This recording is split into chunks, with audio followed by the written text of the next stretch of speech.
Hey everybody, and welcome to another edition of Board Games Hitting My Table. This is where I talk about all of the games that I have played over the last couple of weeks. This episode covering the first half of May 2024. Now before I get started on these games, I want to give a shout out to the show's sponsor, Kienda.co.uk, who are my go-to online retailer, and if you use the link in the show notes or the QR code, then you can get 5% off your first order. But let's start with St. Petersburg. So I think it's been a couple of years now since I got my copy of St. Petersburg to the table. I was kind of itching to do so, and over the last couple of years, because I hadn't played it, it had slowly kind of crept down my personal rankings just through default, really. But getting it back to the table, I definitely did push it right back up that list, because that was a stark reminder as to how good this little tableau building game is, where you're building up this little engine of money creating cards as well as point creating cards. Now this is the second edition of the game, so you do get the little tracks on the side where you're competing for to be the highest on each of those tracks by collecting other cards. And this was definitely one of the difference makers in this game, because one of my opponents kind of pulled away through the first couple of rounds focusing on that part of the game, and then the rest of it we kind of spent our time trying to make up that ground, but it wasn't quite enough. Now I do add in all of the kind of modules that slip in streamlessly to the different decks, which definitely add a few extra wrinkles and little things to consider, and urgency to get to those certain cards. But it's a wonderful game, one that I think has aged very well. Now, I don't want to beat the drum too much about how good this game is, because it is very rare and hard to get a copy of. Definitely my rarest game in my collection, but I love it. It is fantastic, and I loved getting this one played again. So that is St. Petersburg 2nd edition. Going on to a game that I have acquired recently, but it is still an older game. This is Pueblo, so we played a 3-player game of this one. This recently featured on my most recent ranking video, where it did come second, I believe. Now this is a Kramer and Kiesling co-design, where you are trying to place these blocks in a way that your coloured blocks are hidden from this piece that goes around the edge of the board, because whenever it moves, whatever it can see essentially in a straight line, points are going to be distributed out, but points in this game are a bad thing, so the penalty points. Now I really do like how unique this game is. It's so different to anything else I've played. Definitely distinct in the way that it plays out. Now, although I do like it a lot, I kind of feel like it's a little bit rigid at times, because it is so abstract in the way that it works, and what people can do is very deterministic. So sometimes the AP can shine through here.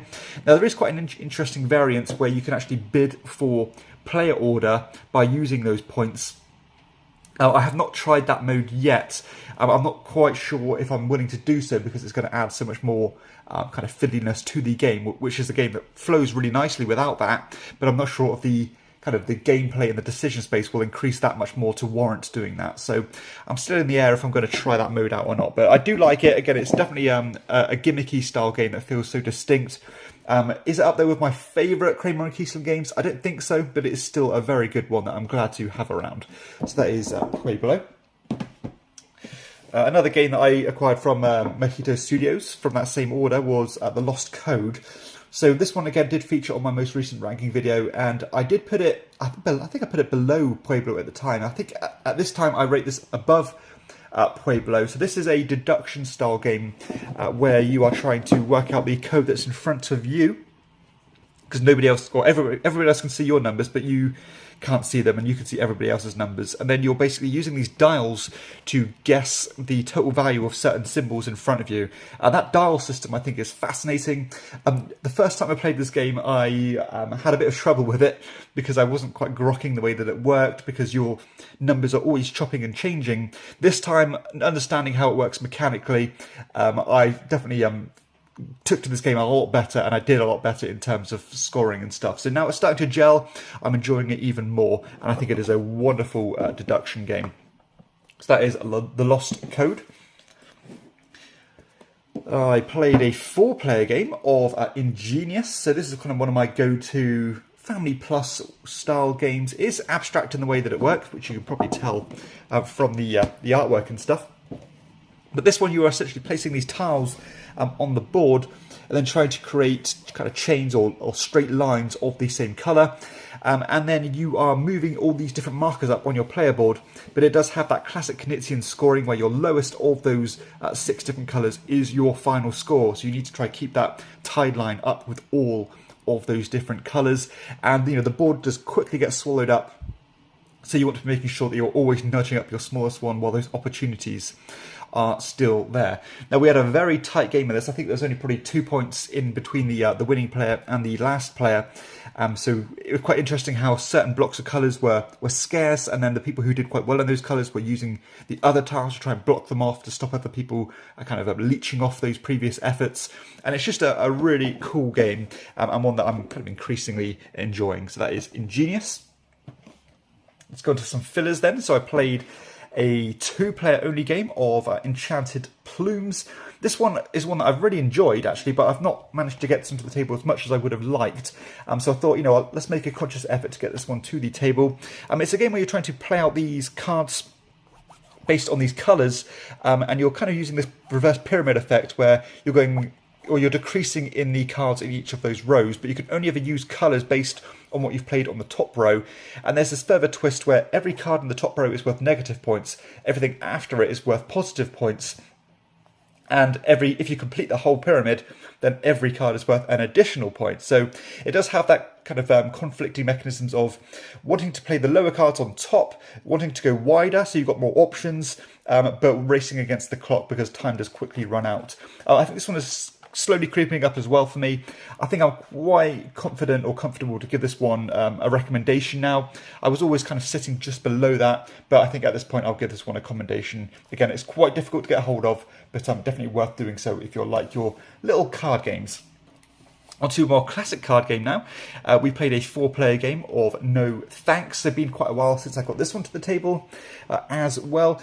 And this was a really enjoyable game, a good back and forth. And if you played this game, there's a really cool mechanism where you are trying to create runs of cards because you can basically combine them together and not score them all as negative points. And that managed to be the difference maker in this one, as I think I managed to connect several things together and create quite a long run of cards, of like 6 cards or so, which I've never ever done before. And it only came down to a few points in the end. But love this little kind of reverse bidding style game where you're bidding not to take cards. It's very cool and just a downright classic. We played a 2-player game. This is a 2-player only game of Caper. Now this is the first time I used the Rome map, so I've only played I think it's France and Rome so far. I must admit I did prefer the France setup than the Rome one. The Rome one I think was a little bit more fiddly, as you are scoring points based on what your opponents have played, which is a little bit different to the kind of standard way you play. But this one I'm really enjoying at the moment. It's a kind of a tug-of-war style game, as you're playing these characters as well as these equipment pieces on the characters to compete over these different regions. A bit of tug-of-war going on, a little bit of set collection and so on. Lovely production, lovely artwork, and it's just a real well-rounded 2-player game that's going down well. So that is Caper Europe. Onto a bigger box game now. We played a 2-player game of Evergreen. So this was another game that I acquired recently. It was on that most recent ranking video. This is the kind of spiritual successor to photosynthesis. It uses that same sun and light mechanism, which I think is genius, by the way. And this one, I'm quite impressed about how quickly this one plays. I think we played a 2-player game in around half an hour. I think that's even quicker than the box says itself. This one, you're just drafting cards quickly, smashing these trees down, trying to grow them and capture these light points based on where the sun travels. Now, despite me loving the way the game works, mechanically it's brilliant. Sometimes I feel like you can kind of get a little bit too much done. It feels like you can just take turns and everything's going to work out fine. Obviously while competing with your opponents and what they do. But I don't really feel completely challenged when making decisions in this game. So maybe has fallen slightly since my initial impression. So this was really sitting on that borderline of being a commendation or not. I think maybe I'm being a bit harsh if I don't give it a commendation. But again, longevity Is it going to hold up? That's why I'm quite interested on seeing how good the new expansions are, which introduce 2 different tree types, which I think could definitely mess with the way that the game works. So I would actually be keen to see if that expansion would inject some longevity into this really cool game. So that is Evergreen. Onto a few more smaller box games now. So again, it wouldn't be a hitting the table video without playing a game of Rapido. I had a really good game of this dice rolling push your luck game. Good race to the end. We played a 4-player game of Floriferous. Really did enjoy this one out of 4 players, actually. I did terribly in terms of point scoring, but still enjoyed the game nonetheless. Good competition over all the cards.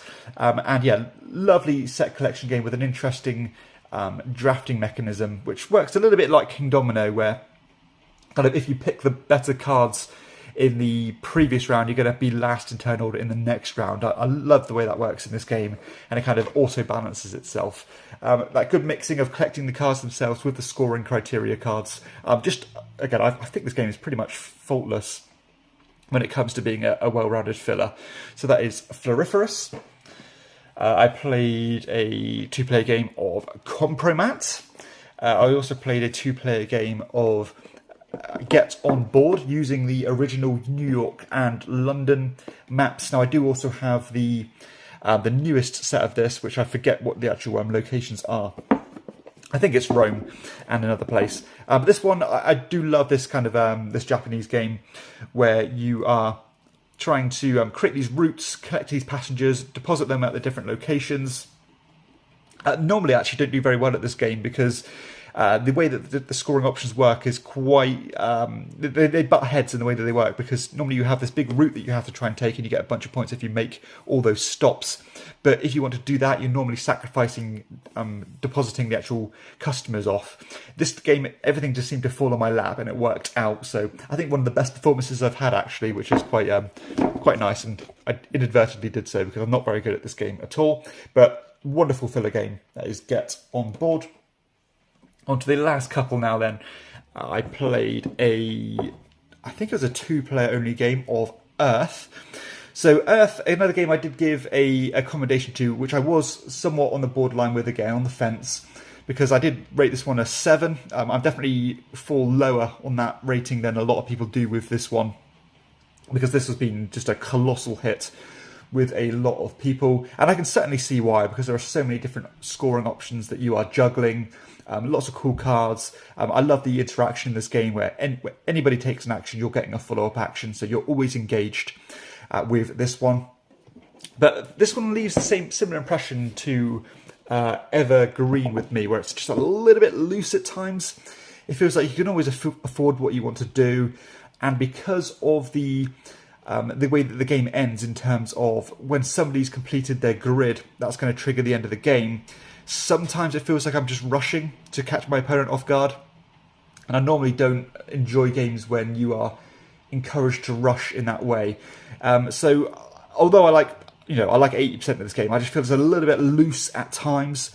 I feel like you can kind of get too much done, and it kind of feels that way to me, which normally reduces the urge for me to come back and play games, because again, I feel it's not too easy, it just feels a little bit too loose, and I prefer it to be a little bit tighter and you're kind of pulling a few more teeth to try and get anything out of the game. But it's definitely that kind of, it fits that sweet spot that seems to be so popular with so many different types of gamers, and I definitely give it credence for that.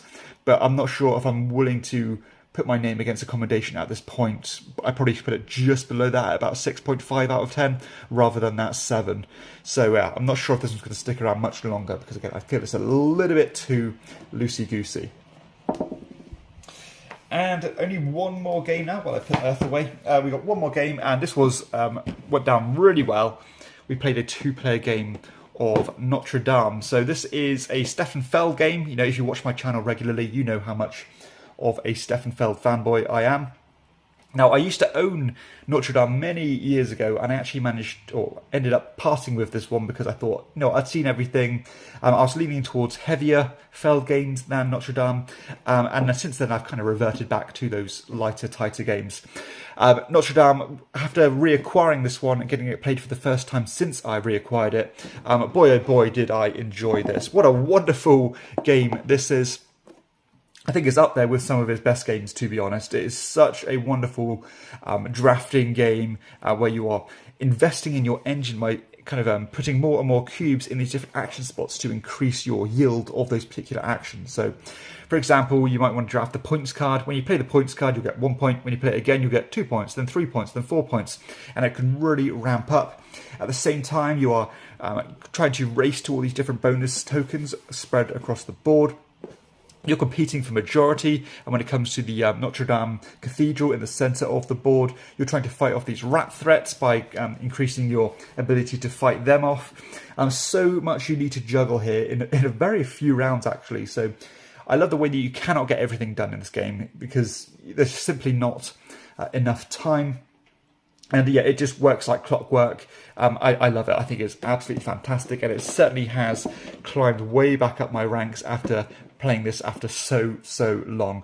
So yeah, loved getting that back to the table. Definitely one of the highlights of this last couple of weeks, and now I can no longer see this game going anywhere from my collection, and just glad that I managed to get a copy back. So that is Notre Dame, and that's all of the games that I have been playing over the last couple of weeks. So definitely played some good ones here, some old classics, some new ones I've added to my collection, some regular favourites, and so on. Really good ones here, particularly when it comes to like Notre Dame and St. Petersburg. Also really enjoyed the Lost Code, Enchanted Plumes, Caper and stuff. So definitely lots of great games played here. And yeah, this is such a great hobby. So thank you for watching. If you have enjoyed the video, please be sure to hit like and subscribe to the channel, and check out my other content too. And for everybody else, I'll see you next time on Chairman of the Board. Bye bye.